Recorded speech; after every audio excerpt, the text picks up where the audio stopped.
গত ১৩ জুন ইসরায়েলের হামলার মাধ্যমে ইরান-ইসরায়েলের ১২ দিনের সংঘাতে উভয় পক্ষেরই ক্ষয়ক্ষতি হয়েছে ব্যাপক। বর্তমানে যুদ্ধবিরতি কার্যকর থাকলেও পরিস্থিতি এখনও ভঙ্গুর। আন্তর্জাতিক বিশ্লেষকদের মতে বড় ধরনের যুদ্ধ এড়ানো গেলেও মধ্যপ্রাচ্যের উত্তেজনা এখনও কাটেনি এবং পরিস্থিতি যে কোনো সময় আবারও উত্তপ্ত হয়ে উঠতে পারে।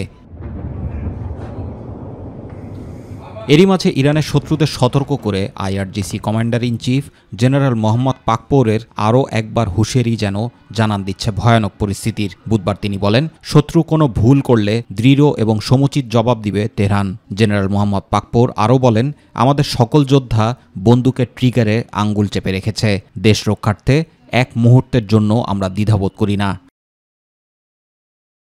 এদিকে ইসরায়েলি হামলায় ইরানের প্রাণহানি বেড়ে দাঁড়িয়েছে ৬২৭ জনে, আহতের সংখ্যা ছাড়িয়েছে ৪,৮০০ জনে। বুধবার ইরানের স্বাস্থ্য মন্ত্রণালয় প্রকাশিত এক বিজ্ঞপ্তিতে বলা হয়েছে, ১২ দিনের এ যুদ্ধে সবচেয়ে বেশি সংখ্যক প্রাণহানি হয়েছে কেরমানশাহ, খুজেস্তান, লোরেস্তান ও ইস্পাহান প্রদেশে।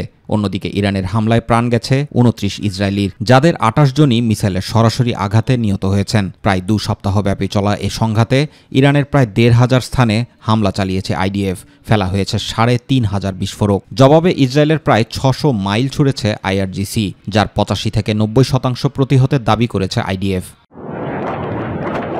পাশাপাশি মধ্যপ্রাচ্য জুড়ে ২০ মাসে ৩৫,০০০ হামলা চালিয়েছে ইসরায়েল, বলছে যুক্তরাষ্ট্রভিত্তিক সংঘাত বিষয়ক গবেষণা সংস্থা armed conflict location and event data প্রজেক্টের তথ্য। বিশ্লেষকরা বলছেন, কেবল ভূমি দখল নয়, এই ইসরায়েলি আগ্রাসন এখন পুরো অঞ্চলের ভূ রাজনীতি, নিরাপত্তা ও মানবিক কাঠামোকে ভেঙে দিচ্ছে। অনেকে বলছেন, মধ্যপ্রাচ্যের সংঘাত বন্ধে প্রয়োজন আঞ্চলিক ও আন্তর্জাতিক পক্ষের সমন্বিত কূটনৈতিক চেষ্টা।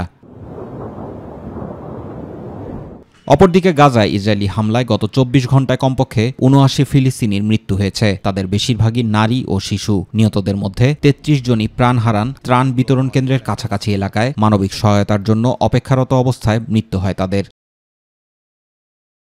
জুবায়ের রহমান, মাই টিভি নিউজ।